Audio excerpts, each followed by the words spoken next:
rule, there were no rights to citizen. It was very first time that rights were given during American Revolution, then during French Revolution. बहुत कुछ changes आ रहे थे उस समय. और democracy का specially जो कॉन्सेप्ट था, freedom, right to speech, right to expression, equality, ये सब नए कॉन्सेप्ट थे.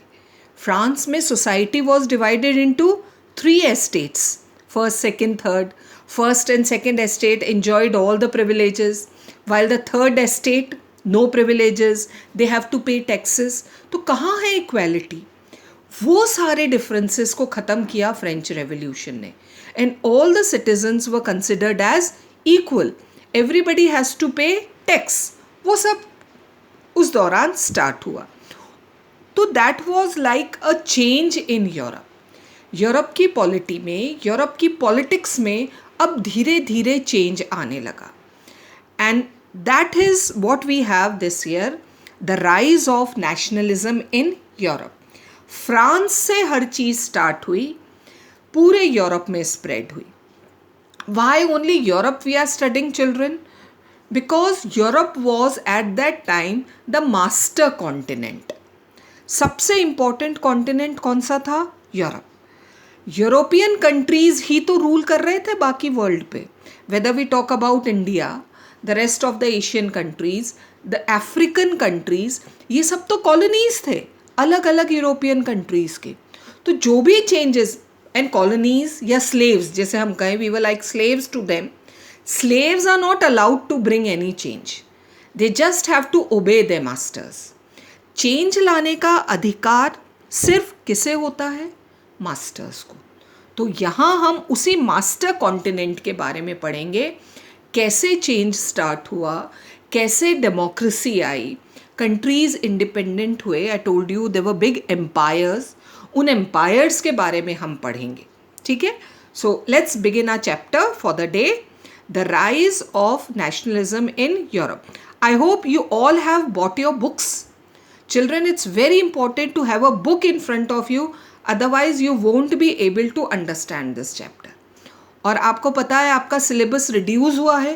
हिस्ट्री के सिर्फ 2 चैप्टर्स हैं और हिस्ट्री आती है 20 मार्क्स की बोर्ड में. अब सोच लो ये चैप्टर कितने मार्क्स कैरी करता है. So it's very important that you all have your books in front of you. नहीं तो आपको ये लेसन समझ में नहीं आएगा. नहीं है, go and get them as soon as possible. और ये बहुत लंबा चैप्टर है. It will take a time to finish this chapter. Slowly slowly I will make you understand this chapter. So let's begin the chapter, the rise of nationalism in Europe. Now see, there is a picture given in your book. It's a painting. ध्यान से उस picture को देखो, सुनते रहो मुझे, but concentrate on that picture. हाँ, this is a painting made by a French artist, Frédéric Soriot. He was a French artist, एक पेंटर थे, बहुत फेमस पेंटर फ्रांस के. and this was made in 1848. much later Napoleon ruled the country. लेकिन बहुत importance है इस painting की. He had prepared a series of 4 prints. 4 paintings बनाई थी उसने as a sequence, and I think this is the last one. Visualizing, you know what is visualizing? Painter visualize करते हैं किसी भी चीज़ को. एक ड्रीम था उसका, he was looking towards future, और ये एक आर्टिस्ट ही कर सकता है. So here in this painting he is visualising his dream of a world made up of, underline करो, democratic and social republics as he called them. Just imagine, that was the time when big monarchs were ruling over the world. Also Europe, big empires were there. बड़े बड़े साम्राज्य थे जिनको राजा राज कर रहे थे. उस समय ये थॉट भी आना कि एक समय ऐसा आएगा जब वर्ल्ड क्या होगा, the countries will be democratic and social republics. And you all know the meaning of republic. What is the meaning of republic? Republic means the head of the country is elected by the people. He is not a monarch or a dictator. He is elected by the people for a particular term. That country is known as Republic. तो एक ऐसे समय में जब दुनिया में बड़े राजा राज कर रहे हैं, बड़ी बड़ी एम्पायर्स हैं, ये थॉट भी दिमाग में लाना कि आने वाले समय में कभी फ्यूचर में the world will be made of Republican countries, it was a very big dream, but he was a creative person, so he dreamed about such world. देखो अ पेंटिंग, अच्छा, this is the first print, not the last print but the first print, the first print of the series. जो 4 prints बनाए थे उसने, pictures बनाई थी, this is the first one. Now see, look in the picture, it shows the peoples of Europe and America.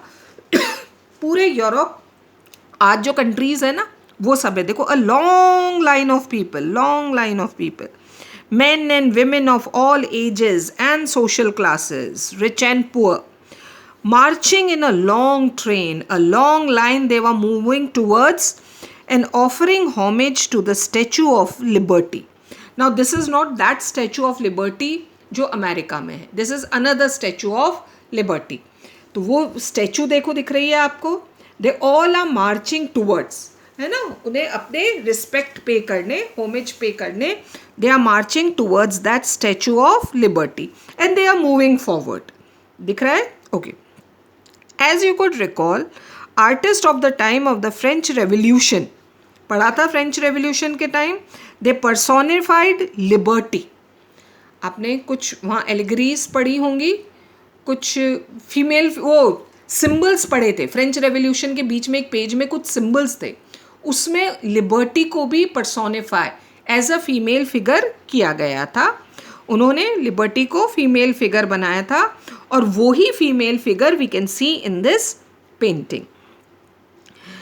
और उस female figure के हाथ में देखो क्या है, it has the torch of enlightenment. हाथ में देखो, एक हाथ जो ऊपर उठा हुआ है उसमें मशाल जिसे हम कहते हैं, the torch of enlightenment she bears in one hand and the charter of the rights of man in the other. और दूसरा हाथ जो नीचे है उसमें एक चार्टर ऑफ राइट्स है, डेक्लेरेशन ऑफ राइट्स, नागरिकों को जो अधिकार मिलते हैं वो अधिकार का पेपर उसने हाथ में पकड़ रखा है। सामने अर्थ पर देखो, उस लाइन के पास में जहाँ लोग खड़े हैं वहाँ देखो, on the earth in the foreground of the image lie the shattered remains, broken remains, shattered means broken remains of the symbols of absolutist institutions. Broken chain, याद है सिंबल था फ्रेंच रेवोल्यूशन के लेसन में, what does broken chain symbolize? Freedom. So समझ में आया ये painting क्या कहना चाह रही है? Statue of Liberty is there. The people of Europe and America in a long line, they are moving towards this statue of liberty. जैसे जैसे वो स्टैचू के सामने से निकल रहे हैं, वो अपनी सारी वो चेन्स, शैकल्स, जो उनकी बॉन्डेज है, स्लेवरी, हाँ, वो सब तोड़कर उस स्टैचू के सामने डाल रहे हैं and they are moving forward. Can anybody tell me what does it means? Yes, they are getting freedom from that monarchial rule and becoming democracies. On the earth, on the foreground of the image lie the shattered remains of the symbols of absolutist institutions. वो सब chains वहाँ पर गिरी हुई आपको दिख सकती हैं। In Surayu's utopian vision, at that time children, it was called as a utopian vision. Vision तो dream, utopian का मतलब होता है एक ऐसी ideal situation, आदर्श स्थिति जो कि प्रैक्टिकली पॉसिबल नहीं है ना, इतना अच्छा सब जिसमें कुछ बुरा ना हो, तो जो कि प्रैक्टिकल लाइफ में पॉसिबल नहीं है, उस समय इसे क्या माना गया? एक यूटोपियन ड्रीम, कि ऐसा तो हो ही नहीं सकता, because they were empires, because they were monarchs, हाँ, most of the Asian and African countries were slaves, colonies to European countries. उस समय ये सोचना कि आने वाले समय में दुनिया में सिर्फ डेमोक्रेसी होगी, सिर्फ रिपब्लिक्स होंगे, यूटोपियन विजन ही तो था। So at that time it was considered as utopian vision. The peoples of the world are grouped as distinct nation. Remember there were no nations at that time. आज जो हम जिन्हें nation या countries कहते हैं, ये कंट्रीज नहीं थे उस समय. उस समय एम्पायर्स थी, साम्राज्य थे, देश नहीं थे. और यहाँ पर सरायू ने क्या दिखाए हैं? नेशंस दिखाए हैं. और नेशंस को हम कैसे आइडेंटिफाई करते हैं children? Through their flags and national costume. India का नेम भी नहीं हो, but if we see tricolour, how does we recognize? Through that flag. So a flag symbolizes nation, and there in the picture you can see various flags. तो ये सब flags क्या हैं?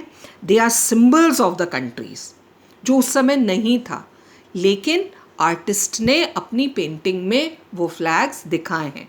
He already visualized those flags. Leading the procession way past the Statue of Liberty. दो countries हैं, underline करो, जो उस स्टैचू को क्रॉस कर चुके हैं. Now what does it mean cross कर चुके हैं? स्टैचू के आगे निकल चुके हैं, और इसका मतलब है कि वो इंडिपेंडेंट हो चुके हैं. They are republics, they are democratic countries. And which are those two countries? The United States and Switzerland. ये दो कंट्रीज हैं which were democratic at that time. वो उस समय इंडिपेंडेंट कंट्रीज बन चुके थे. And behind these two countries the next country is France. And how can we recognise France? It is recognised by the revolutionary tricolour. जो उसका flag है उसके थ्रू हम रिकग्नाइज कर सकते हैं फ्रांस को. It has just reached the statue. इसका मतलब वो फ्रेंच रेवोल्यूशन हुआ था and France is standing in front of the statue. It means that next turn to get independence, या इंडिपेंडेंस नहीं, next turn to become democratic is the turn of France. She is followed by the peoples of Germany.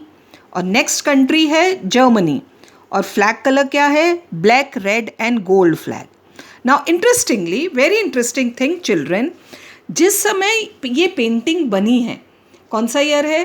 1848. और जो artist है उसने imagine करी है ये painting, जिसमें he is showing Germany as a nation at that time. In the year 1848, when Sarayu created the image, the German peoples did not yet exist as a united nation. There was no country by the name Germany at that time. कितनी बड़ी बात है देखो. 1848 में जब artist ने imagine किया कि there be a German country, उस समय जर्मनी नाम का कोई देश नहीं था, but still he had imagine.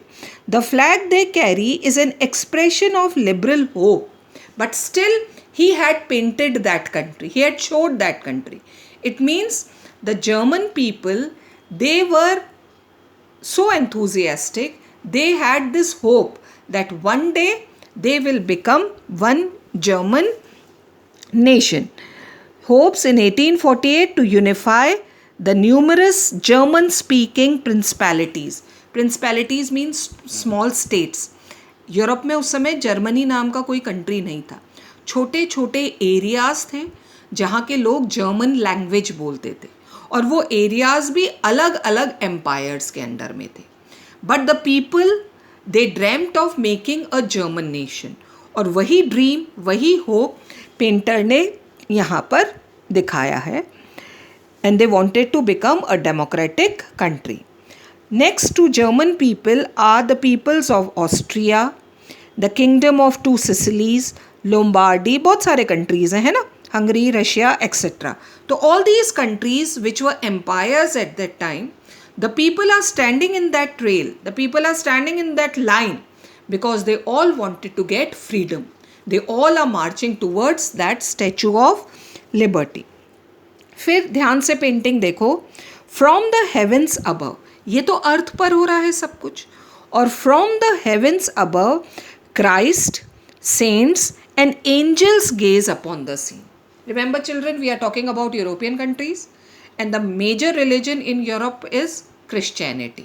So through this painting the painter is also saying that when people are trying to get independence, वो फ्री होने की कोशिश कर रहे हैं, even the god and angels are also giving the blessings from the heavens above. तो वहाँ से उन्हें गॉड की ब्लेसिंग्स भी मिल रही हैं.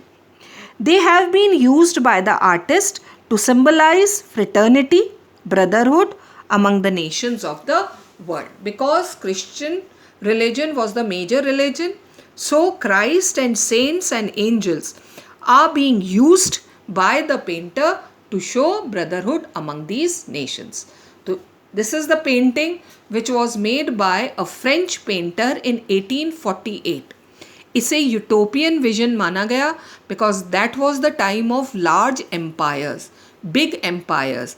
आज जो हम कंट्रीज़ या नेशंस देखते हैं ये उस समय एग्जिस्ट नहीं करते थे. तो ये कैसे बने नेशंस, वो एम्पायर्स कैसे चेंज हुई, ब्रेकअप हुई, और आज जो हम यूरोपियन कंट्रीज़ जिन्हें हम कहते हैं ये कैसे फॉर्म हुए. This is what we are going to study in this lesson. So go through the painting also, एक बार ध्यान से उसे पढ़ो. और ये process will start tomorrow, how these empires broke up and these nations were created. Till then keep reading.